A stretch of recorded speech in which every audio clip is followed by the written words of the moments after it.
Welcome guys to my new pilot episode of my new show, Nostalgic Things. We're going to cover lots of nostalgic stuff from my Christmas past.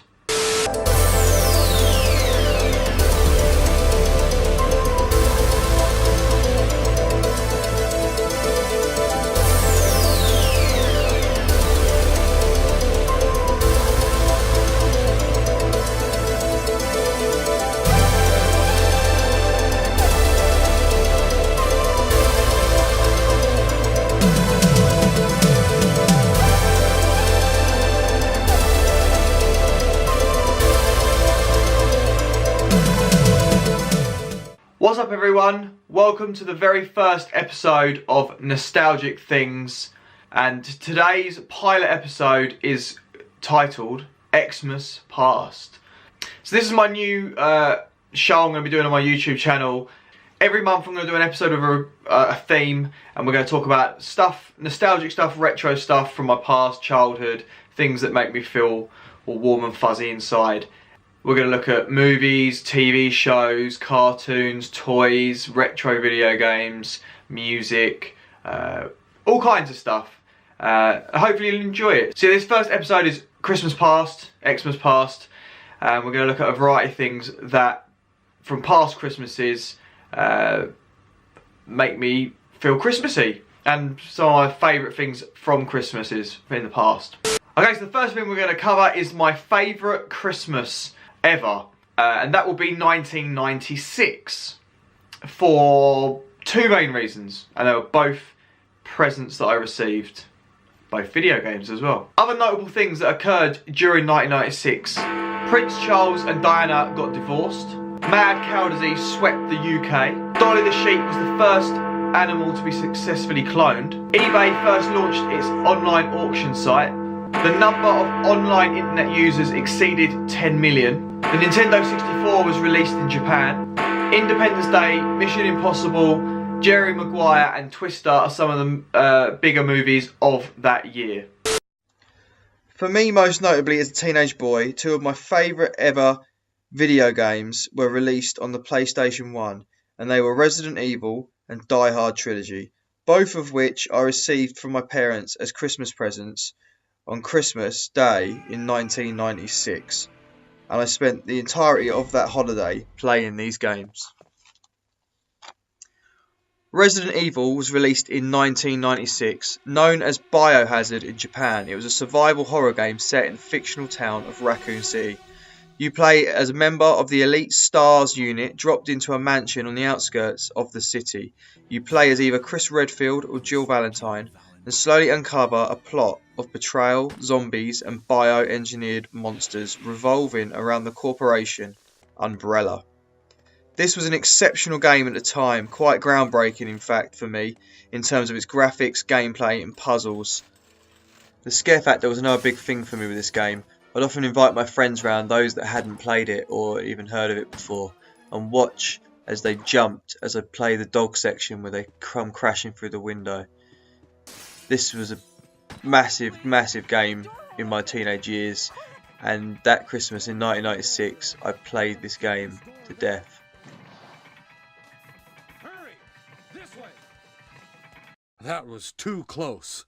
You were almost a Jill sandwich. You're right. Die Hard Trilogy was the other game I got that Christmas, released again in 1996. It was a video game based on the first three installments of the Die Hard series of movies. Die Hard Trilogy features three games in one, each based on one of the movies, and each featured a different genre and gameplay style. Die Hard is a third-person shooter where the player navigates the various floors of the Nakatomi Plaza, just like in the movie. Die Hard 2 Die Harder is an on-the-rails shooter set in the Dulles airport from the second film. Players controlled the crosshairs with a gamepad, but it was also compatible with a light gun, most of which at the time were not very accurate. It was not, however, compatible with Namco's G-Con 45, which was a very good light gun. Die Hard with a Vengeance is a driving game where the player has to navigate New York City in a taxicab, sports car and dump truck, finding and defusing several explosives. That Christmas was mostly taken up with playing a combination of these games and most of the other presents that I received didn't get much of a look in. Okay, next up we're going to talk about when I know every year that Christmas is on its way. And that, of course, is when I first see the Coca-Cola Christmas advert.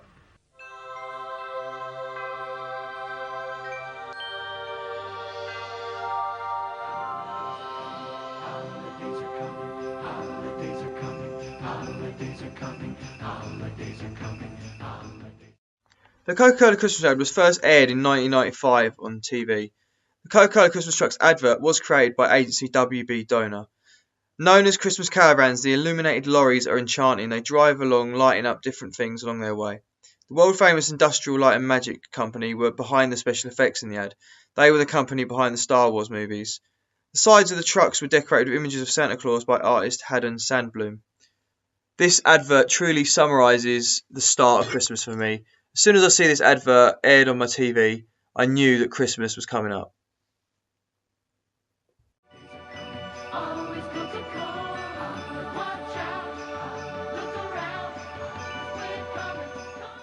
Okay, next up we're going to talk about a retro video game that has very Christmassy elements in it, and it is James Pond 2, Codename Robo.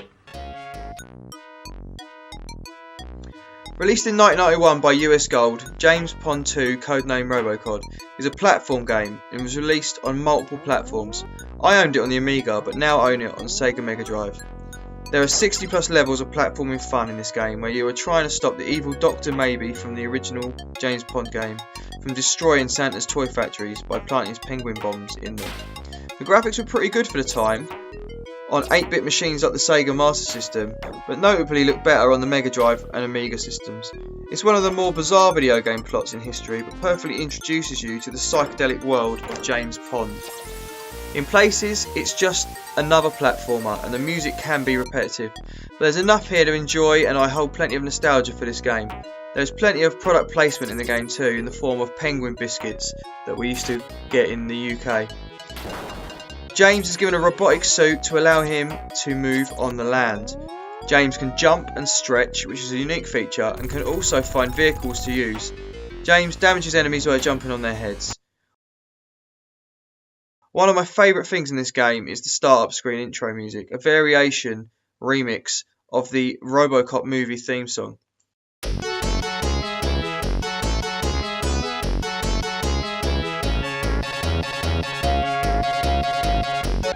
I find it hard to know in 2017 if this is actually a good game or not. Or is it just my nostalgia driving me and thinking this was better than it was? But what I do know is that it is fun, quirky, and has a Christmas theme. And I will rate it as follows.